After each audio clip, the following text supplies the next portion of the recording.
Halo, ketemu lagi bersama saya Henry Juju. Di channel saya tentunya masih seputaran berbagi informasi, berbagi pengalaman saat saya terkena GERD, asam lambung, anxiety, psikosomatis tentunya teman-teman ya. Semoga kita dalam keadaan sehat selalu, bersyukur selalu, jangan lupa tersenyum teman-teman. Kembali saya mengingatkan, tentunya saya bukan seorang dokter, bukan seorang ahli terapi, bukan seorang psikologi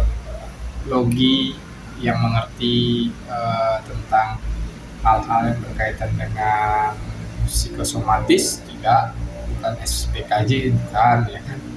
Saya hanya seorang yang pernah mengalami, teman-teman ya, tentunya juga bukan seorang mentor. Nah, pada kesempatan video kali ini saya akan berbagi pengalaman, berbagi informasi mengenai tentang lemas ya, lemas, badan lemas tentunya, sensasi lemas lah. Nah, ini salah satu sensasi yang ada, yang memang agak lama hilang. Kenapa? Karena mungkin kalau waktu kita sehat dulu ya, kita juga pernah merasakan lemas ya. Itu salah satunya disebabkan apa? Dulu waktu sehat, coba lihat waktu kalau kita selesai berlari gitu kan, masih lemas kita karena tenaga udah berkurang atau terbuang. Selain itu kalau main catur kalau terlalu lama tuh lihat ini warung-warung gitu kan, biasanya tuh lemas tuh udah sampai 10 pertandingan atau lebih dari 10 pertandingan tuh otak kan udah dikuras gitu, pemikirannya pikirannya udah uh, apa udah crowded lah, makanya lemas tuh. Ternyata memang tenaga yang dikeluarkan oleh pikiran itu sendiri lebih besar dibanding ketika lari atau olahraga. Nah, ini dia tadi. Mungkin saja lemas ini terjadi ketika teman-teman kondisi medis lambungnya masih belum baik, atau lemas di posisi yang kondisi lambungnya sudah membaik. Nah, ada dua versi teman-teman. Tentunya yang berkaitan dengan asam lambung, GERD, anxiety, psikosomatis. Nah, yang sebelum sembuh ya, yang masih ada efek atau sensasi akut di lambungnya, kenapa mesti lemas? Ya wajar saja, karena pencernaan belum baik, penyerapan makanan itu juga belum maksimal, sehingga sari-sari makanan yang diolah di dalam lambung tentunya tidak terserap dengan baik oleh dinding-dinding usus ya. Selain itu, rata-rata yang masih mengalami sensasi pada lambungnya, tentunya saya rasa makannya pasti jumlahnya masih sedikit ya, porsinya ya, dari jumlah porsi, sehingga dari porsi yang biasanya itu berkurang, otomatis tenaganya juga berkurang, karena sumber tenaga, sumber energi kan dari karbohidrat juga kan, dari protein atau vitamin yang lainnya kan. Jadi nasi itu sangat membantu untuk terbentuknya energi di tubuh kita. Nah, kalau makannya sedikit, gimana energi yang mau banyak? Nah, itu yang masih dalam keadaan lambung masih bermasalah. Nah, lambungnya sudah tidak bermasalah tapi masih lemas bang, gimana? Itu kita lihat lagi itu. Kalau biasanya yang berkaitan dengan GERD, anxiety, psikosomatis ini ya, itu pikiran ya teman-teman ya. Yang memakan tenaga itu habis itu ya pikiran. Kadang kita juga tidak mau mengaku, ceritanya kamu banyak pikiran nih, tapi ya kadang kita tidak mengaku, mengatakan kita banyak pikiran, padahal pikiran lagi ruwet, itu membuat kita lemes juga ya. Mas, terus gimana caranya ya? Caranya ya perlahan ya teman-teman ya, harus step by step lah, harus sedikit demi sedikit, tidak bisa langsung begitu kita lakukan hari ini langsung kembali lagi stamina seperti yang dulu, tidak. Jadi step by step ya. Bagi yang masih merasakan sakit di lambungnya, masih merasakan asam lambung, sensasi asam lambung atau GERD, perbaiki dulu lambungnya dengan menjaga pola makannya sebaik mungkin, menghindari dulu yang berminyak, yang pedas, yang santan ya teman-teman ya. Masih ada sensasi di lambungnya tentunya ya, nyeri ulu hati, begah, kembung ya, seperti itu teman-teman. Dijaga dulu pola makannya baik-baik. Yang lama 1-2 bulan lah teman-teman ya, konsisten. Nah kalau sudah membaik ya kan, sudah memberikan dampak yang signifikan, otomatis sudah bisa ke step yang kedua, ketika lambung sudah tidak bermasalah ya kan, tapi masih merasakan lemas. Nah bagaimana caranya bang? Nah, sesuai pengalaman saya ya, memang harus perlahan teman-teman. Kalau dulu makan sedikit tapi sering, tapi ketika lambung sudah mulai membaik, coba biasakan makan banyak. Makan banyak tapi sering. Nah, hingga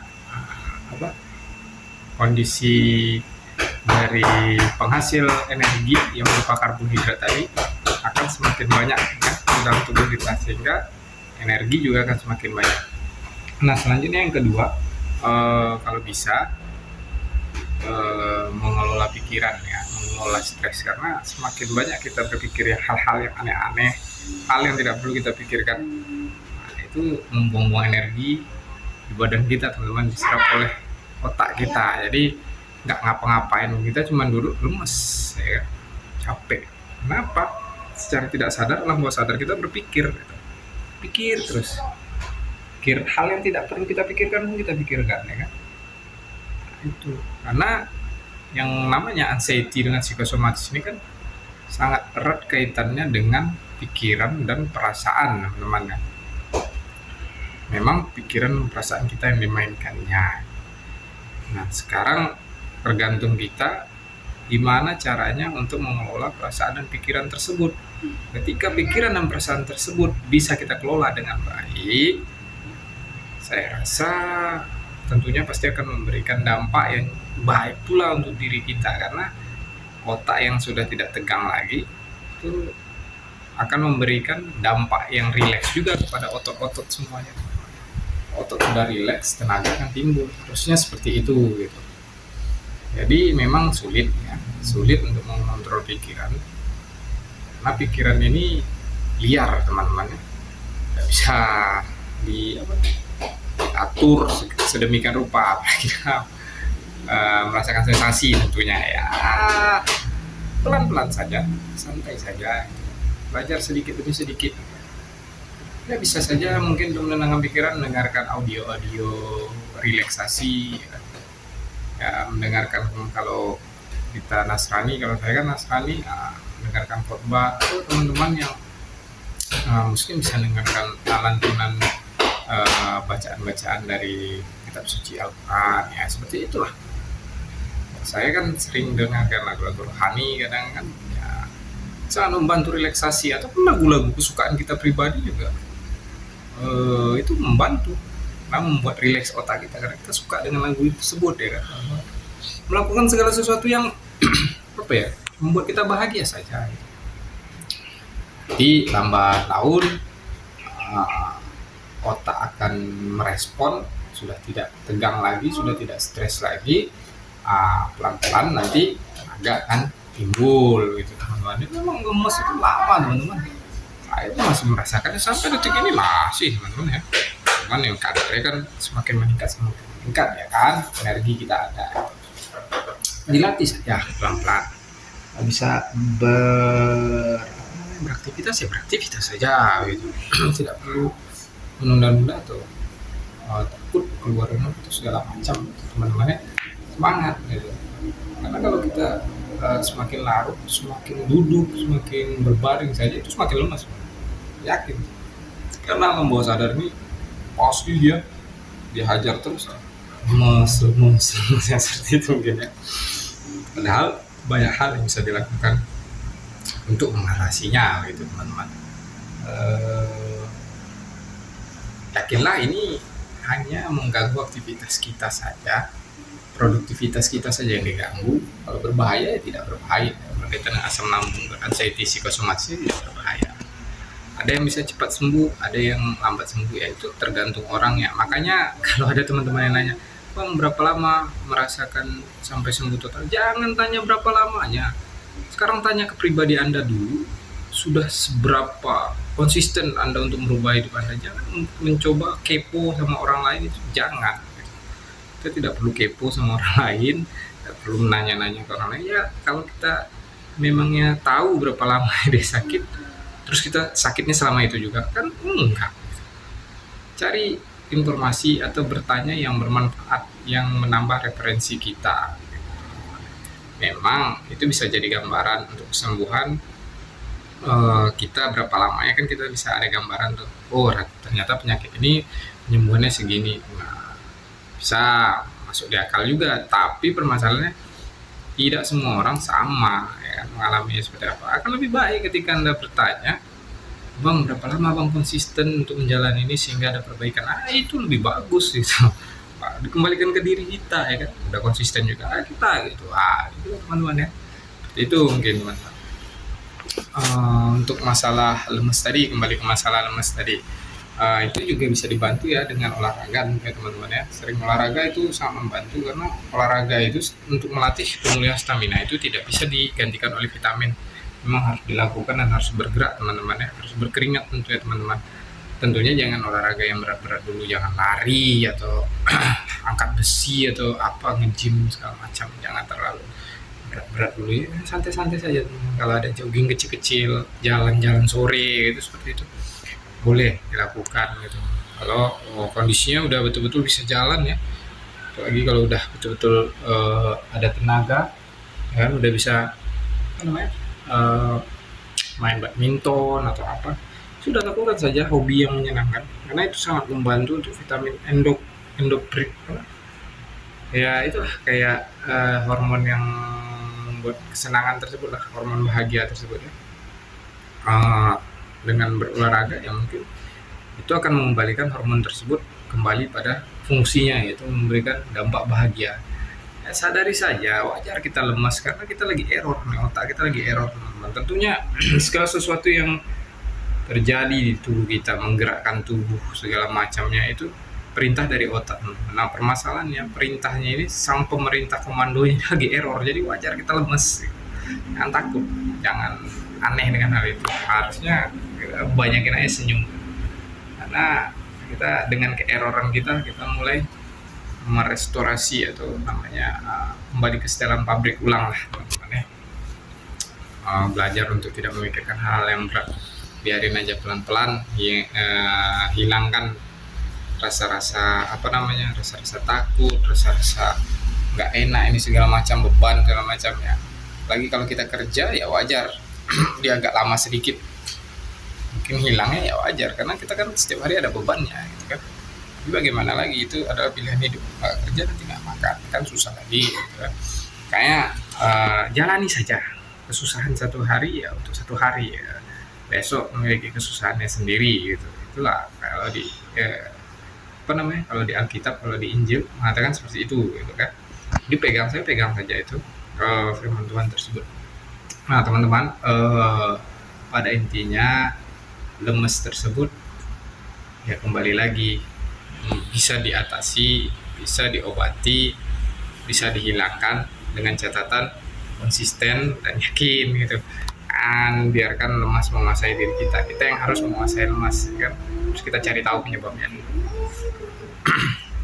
Orang sehat pun merasakan lemas kan, apalagi orang yang dalam kondisi anxiety psikosomatis GERD ini ya kan, kayak asam lambung ya kan, gangguan asam lambung tersebut kan, tentunya ya wajar saja gitu. Jangan takut, jangan menduga-duga, jangan menerka-nerka, karena akan memperburuk sensasi kalau kita menduga-duga, menerka-nerka ya kan. Dan jangan terlalu banyak konsumsi vitamin, juga tidak baik untuk ginjal ya. Boleh konsumsi vitamin, tapi pastikan dulu lambung sudah aman ya kan. Seperti itu teman-teman ya.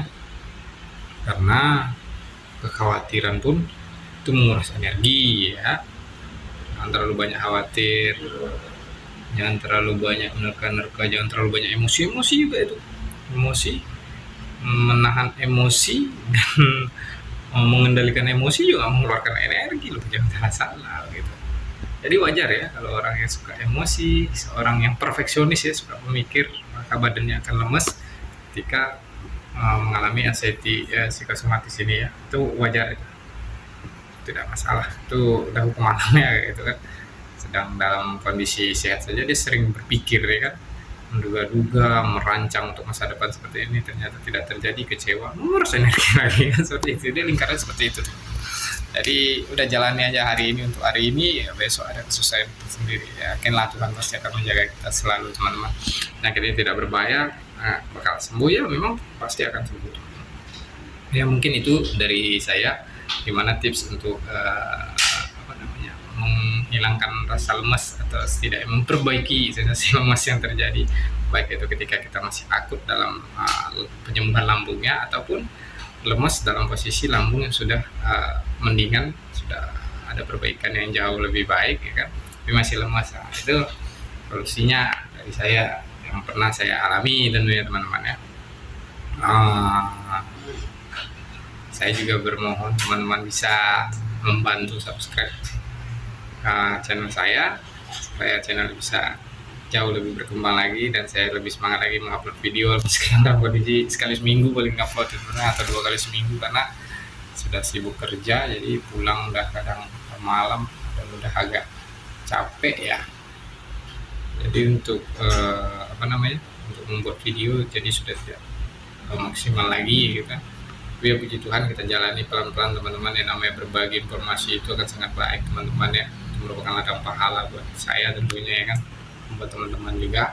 Kalau memang video ini membantu, tinggalkan like dan komentar kalau ada yang mau dipertanyakan teman-teman. Untuk kedepannya saya berharap teman-teman bisa jauh lebih semangat lagi untuk melewati masa-masa ini. Saya akan doakan semoga kita semua sembuh ya kan, semoga kita semua sehat selalu ya kan, tetap semangat, tetap optimis, tetap bergerak dan beraktivitas. Salam sehat dari saya, salam hangat dari saya. Sampai jumpa di video saya selanjutnya. Ada.